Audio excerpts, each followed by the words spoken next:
ახლა მომავალში. მამო, ესეთი შეკითხვა.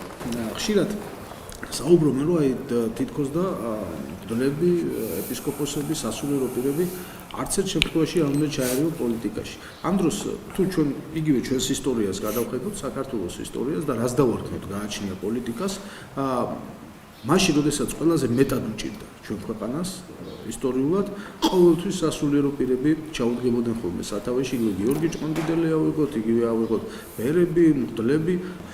თქვენი აზრით, როდესაც ხედავს სასულიერო პირი უსჯულოებას, როდესაც ხედავს სასულიერო პირი არასწორ ქმედებებს, მან უნდა ამოიღოს თუ არა საჯარო ხმა და უნდა ისაუბროს თუ არა. როდესაც სამშობლოს უჭირს და გამსაზღვრობ რა არის პოლიტიკა და რა არის გასაჭირი.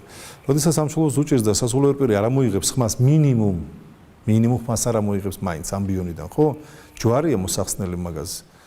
მაშინ სასულიერო პირი არ შეიძლება რომ იყოს რა. სასულიერო პირი უპირველეს ყოვლისა უნდა იყოს ვაჟკაც, მაგალითი უნდა იყოს, მაგალითის მიმცემი უნდა იყოს. და ახლა არ უნდა ჩაერიოს. ნუ ისე რომ ვთქვათ, ძალიან უხეშად, აბა ბიჭო, ახლა შენ ჩაგაბარებ საქართველოს ზუსტად, რომელსაც შენ სოდომ გომორიზაციის გზაზე დააყენებ და მე აქედან გიყურებ და მარტო ამბიონზე დავდგები, ხელებს ზევით ავაპყრობ და ვილოცებ.